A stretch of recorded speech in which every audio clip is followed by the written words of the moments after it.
year was 1850. Slavery was huge in the South, and the North opposed it. Somehow, the government passed a law declaring that we had to help these southern animals catch their runaway slaves. We couldn't do a thing to help these poor men and women. The commissioner had to pay a whole $10 if the slave was returned and $5 if he was freed.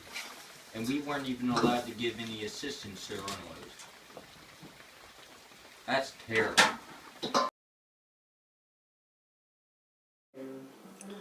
Immigrant Aid Company established anti-slavery settlements in Kansas, working to overthrow the elections in the territory.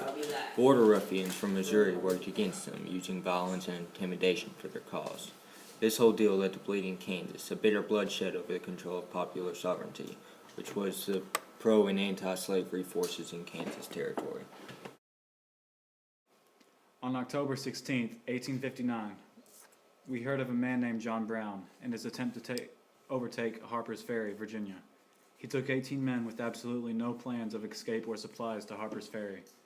He was truly doomed from the beginning, yet he was a brave man, although a little crazy if you ask me. His plans were to take the artillery and ammunition from a storehouse there and give them to the enslaved to help them escape and secure their rightful freedom. The slaves didn't raise to his support. For what reason, I have no idea. After some fighting between the townspeople and Brown's men, Colonel Robert E. Lee arrived from Washington to arrest Brown. He was tried for treason and quickly was sentenced to hang on December 2nd. The next year was election year, and a new president would emerge. Boy, was I excited about this one. The Democratic Party convened first in Charleston, South Carolina, and suggested that Stephen Douglas support a federal slave code to protect slavery in the territories. Later, they met again in Baltimore, and met with little success, nominating Buchanan's Vice President John Breckinridge. Some Whigs joined with the Navists, forming the Constitutional Union Party, with John Bell as their candidate. The Republicans were stuck between two candidates, William Seward and Abraham Lincoln. Personally, I like that Lincoln guy. He seems a little more down to earth. Lincoln won the nomination on the third ballot, presenting the voters with a clear choice. Now regarding slavery, the candidates were evenly split. Breckinridge supported slavery in territories, but Lincoln stood firmly against it. Bell and Douglas vaguely favored the popular sovereignty. Breckinridge insisted on Southern support for the Union, but knew that his cause was lost. The election turned out two sectional disputes, Breckinridge versus Bell in the South, and Lincoln versus Douglas in the North. Although his name didn't even appear on a ballot, Lincoln swept the popular vote and all 18 free states, appointing him as the next president. With his inauguration, the first states began to secede. South Carolina seceded first in the year 1860. It was like one of them flash floods. The Confederate States of America was formed, and within 3 months of Lincoln's election, 7 states had seceded. Jefferson Davis was the president of this new government, and Alexander H. Stephens was the vice president. Jefferson Davis was the first and only president of the Confederate States of America. Thus the nation was divided north and south as the Union and the Confederate States of America.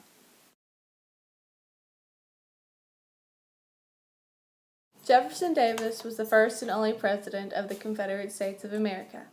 When the Civil War began, the Confederate Congress in Montgomery, Alabama, selected Davis to become the president of the Confederacy.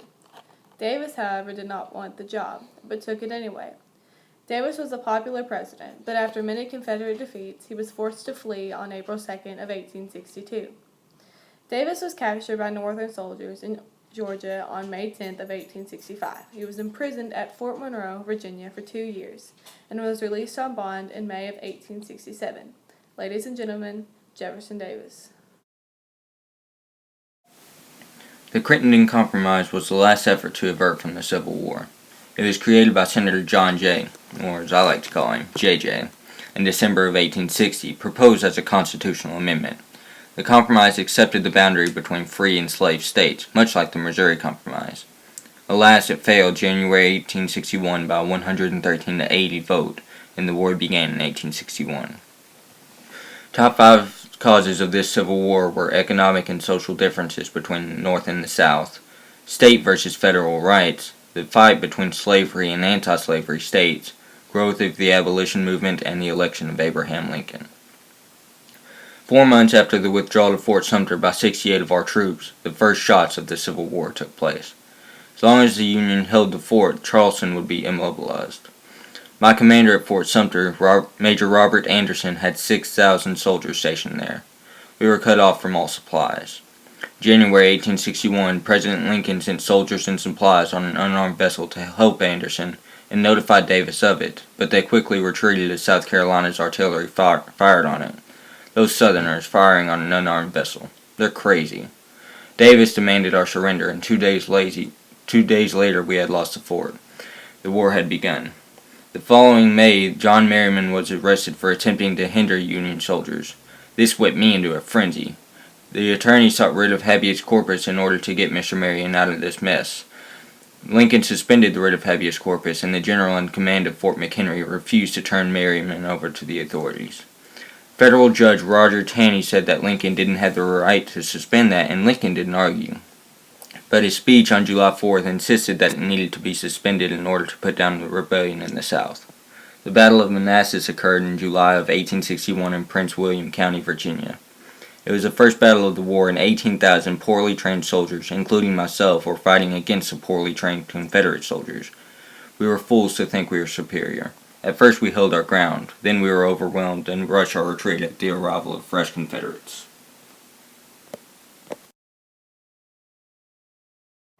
Stonewall Jackson was a lieutenant general in the Confederate States Army. He fought in the Mexican-American War, America's Civil War, Great Train Raid of 1861, Battle of Falling Waters, First Battle of Bull Run, as well as many more.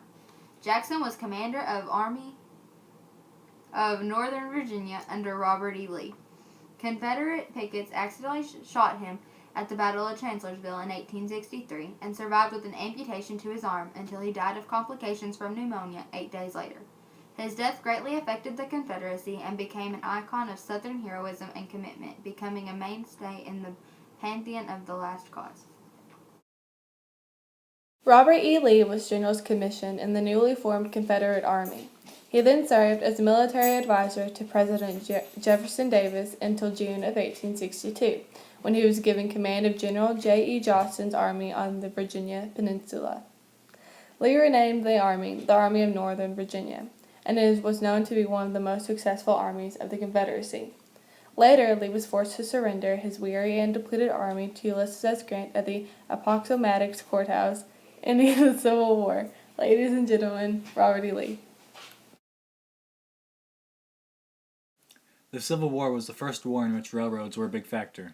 22,000 miles of railroad had been laid in the north and 9,500 in the south. As the war dragged on, many workers of the railroads went to fight for the Union, and southern railroads were in bad shape by 1863. Fewer than 100 railroads, no more than 100 miles, existed in the South.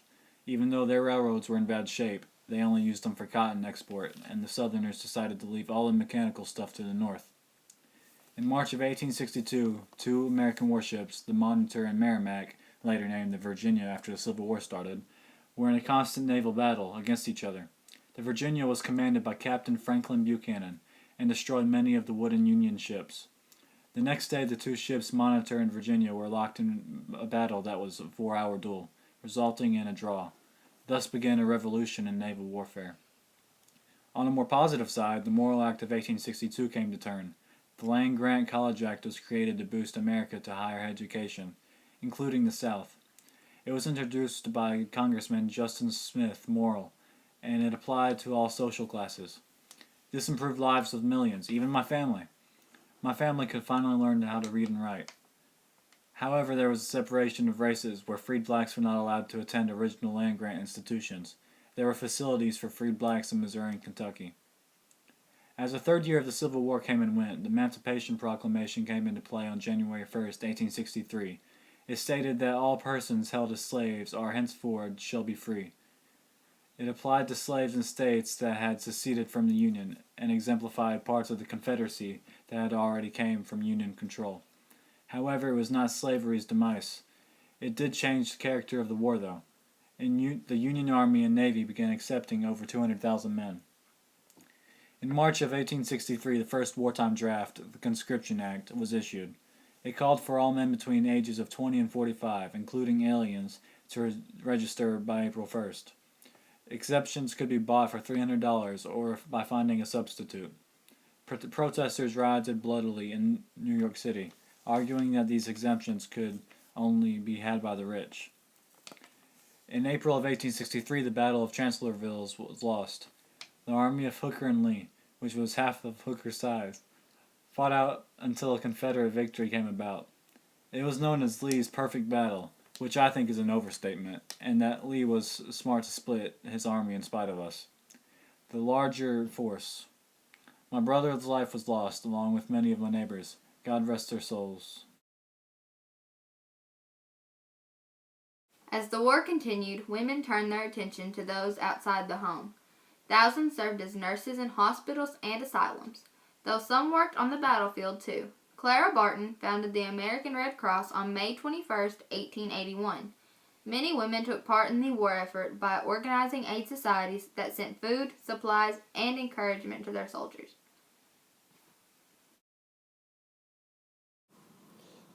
The Homestead Act was created on May 20, 1862. It set in motion a program of public land grants to small farmers. After the southern states seceded, homestead legislation was high on the Republican agenda. It provided that any adult citizen who headed a family could qualify for a grant of 160 acres of public land by paying a small registration fee and living on the land for 5 years. It only cost $1.25 an acre. What a deal. The grants gave new opportunities for farmers in the East and Midwest, but much of the land granted under the Homestead Act fell into the hands of spectators.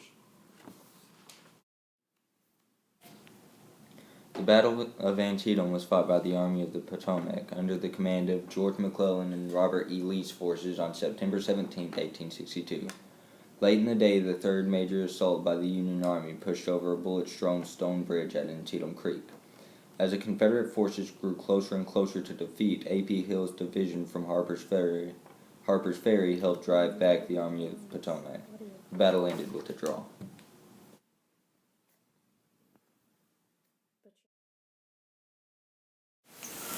Massachusetts 54th Regiment was the first African-American regiment in the American history and served for the Union. Their first conflict with Confederate soldiers came on July 16th, when the regiment repelled an attack on James Island. On July 18th came the ultimate test of the bravery of the black soldiers. They were chosen to lead the assault on Battery Wagner. In May and June 1863, Major General U.S. Grant trapped Confederate General John Pemberton and his army in Vicksburg. Vicksburg surrendered after several siege operations and effectively split the Confederacy in half. On July 1st, the Union began to fall at Gettysburg as the Confederates pushed back on Iron Brigade and exposed a weak Federal line at Barlow's Knoll. However, the Confederates failed to dislodge the Union from their stronghold. The Union fought back finally on July 3rd at Culp's Hill, regaining most of their lost ground. Lee's army suffered heavy artillery fire while fighting back at Pickett's Charge, Cemetery Ridge, taking many lives and resulting in thousands missing. President Lincoln visited the site of one of the bloodiest battles of the war on its Cemetery for Fallen Soldiers, Union dedication, Gettysburg. While there, the President delivered a speech about the principles of human equality stated in the Declaration of Independence, remarking also on the individual soldier's sacrifice and goal. The following 1864, March to May, I believe, the Red River Campaign, or Red River Expedition, created a series of battles along the Red River in Louisiana. This battle was the last decisive Confederate victory of the war and was the largest Army-Navy operation of the war. The target of the campaign was Shreveport, Louisiana. Errors on both sides were made that caused for the Union a Congress investigation, for the Confederacy distractions from errors that they made themselves. There were about 30,000 Union troops and only about 6,000 to 15,000 Confederate troops. The Union was under the command of General Nathaniel P. Banks, and the Confederate was under the command of Lieutenant General Richard Taylor. The plan was for the Union to surround Confederate forces and capture Mobile, Alabama. With poor planning, the Union lost. Ulysses S. Grant was first known as the captain of the Mexican War. When the Civil War began, he immediately volunteered for Union military service. In March of 1864, President Lincoln elevated his rank to lieutenant general and named him general-in-chief of the armies of the United States. Grant was determined to crush Robert E. Lee, and his wish came true when Lee surrendered in 1865. Ladies and gentlemen, Ulysses S. Grant. William Sherman was a general in the Union Army during the American Civil War. He served under Ulysses S. Grant in 1862 through 1863. In 1864, Sherman succeeded Grant as the Union commander in the Western Theater of the war and led his troops to capture Atlanta. In 1869, Sherman was appointed as commanding general of the Army. Ladies and gentlemen, William T. Sherman. General Sherman and his army captured Atlanta on September 2, 1864. Hoping to convince Southerners to abandon the Confederate cause, General Sherman marched some 60,000 soldiers on a 600-mile march from Atlanta to Savannah, Georgia. While they never harmed anybody, the soldiers stole food, clothing, animals, and ammunition from the Georgians, destroying everything there. As the years of the Civil War flew by and the next presidential election came up, President Lincoln won again. The year was 1864 and Lincoln was running against McClellan, who was a Democrat. A new political party was formed called the War Democrats. It has been the people that created the National Union Party. On November 8th, Lincoln had over 400,000 popular votes and more than 70% of the Army soldiers vote. This was the first re-election since the re-election of Andrew Jackson in 1832, but only lasted 6 weeks after his inauguration when he was assassinated. Lee realized that he was surrounded. His men were weak and tired and he really had no other choice than to surrender. So Lee and Grant met on April 9, 1865, at the house of Wilmer McLean in the village of Appomattox Courthouse. This was not a courthouse, that was just the name of the town. The two men sat 10 feet apart. Their differences were very visible. After the talk of terms to Lee's surrender, a formal ceremony which marked the disbandment of the Army of the Northern Virginia on April 12th. This caused a chain reaction where the southern states surrendered, signaling the end of the Civil War. In the spring of 1865, the Civil War came to an end. There was a count of over 620,000 dead and major destruction in the South. The North then faced the challenge of reconstructing the Confederate States. This is when the presidential reconstruction helped America. In April, 2 days after Lee's surrender, President Lincoln gave his last public speech. He had said that the Confederate States had never left the Union, as if it were all some big family or something.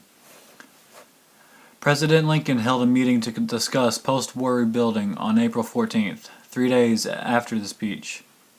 Lincoln wanted to get the Southern government up and running before Congress meeting in December.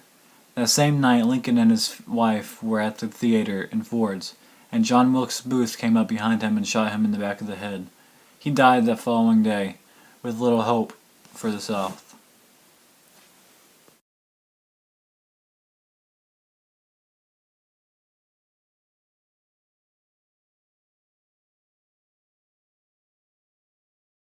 The term scalawag was originally used as far back as the 1840s to describe a farm animal of little value. It later came to refer to a worthless person. For opponents of Reconstruction, scalawags were even lower on the scale of humanity than carpetbaggers. Immediately following the end of the war, many Northerners flocked with few belongings in a carpet bag to the newly destroyed South, looking for economical gain. Southerners believed them to be looking to exploit the region's misfortunes for their own profit. At first welcomed because they boosted the economy, the carpetbaggers were soon scorned, as the South became lost in their own misfortune. Andrew Johnson was a Democrat and served in the Union Army as a brigadier general. He gained presidency after the death of Abraham Lincoln and became the 17th President of the United States. Johnson favored quick restoration of the seceded states to the Union. His plans did not give protection to the former slaves, and this caused conflict with a Republican-dominated Congress. This led to his impeachment, being the first American president to be impeached. Edwin M. Stanton was Attorney General in the lame duck presidential administration of James Buchanan. Stanton advised Buchanan to go against the South, but when he did not, Stanton kept the Republicans informed about the White House policy actions.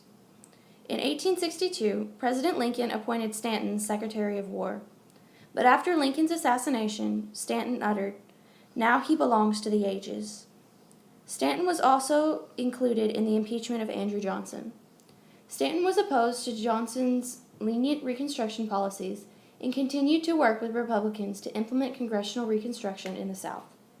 Johnson fired Stanton in February of 1863, and he refused to leave office, claiming job protection under the Tenure of Office Act.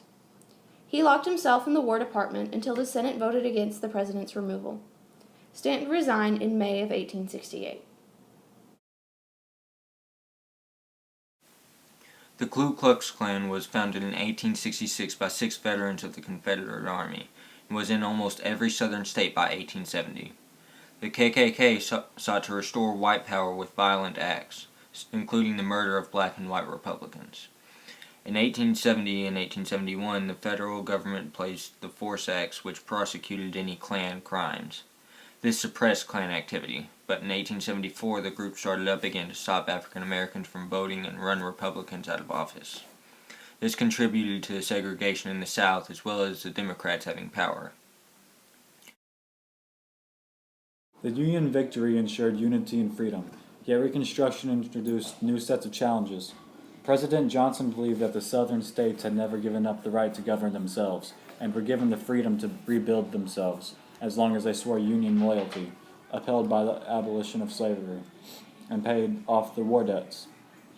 This leniency allowed Southerners to pass black codes to further control of freed blacks. These codes enraged Northerners and eroded support for the presidential Reconstruction. Many of the Northerners rejected Johnson's views of Reconstruction in late 1866, and Republicans in Congress took control of the Southern Reconstruction. In March, Congress passed the Reconstruction Act of 1867, dividing the South into 5 military districts and requiring the ratification of the 14th Amendment. On December 6, 1865, the 13th Amendment was ratified. It formally abolished slavery in the United States, though it did not stop the act altogether. It had passed at the end of the war before the South was restored to the Union. The 14th Amendment was ratified on July 9, 1868. It gave citizenship to all born or naturalized into the United States. This included slaves that were recently freed. The amendment would also forbid states to deny any person life, liberty, or property without due process of laws. This greatly expanded the protection of their civil rights to all Americans. The 15th Amendment was ratified on February 3, 1870. It gave African Americans the right to vote. Although ratified in 1870, Southerners found loopholes which to further taunt and antagonize African Americans.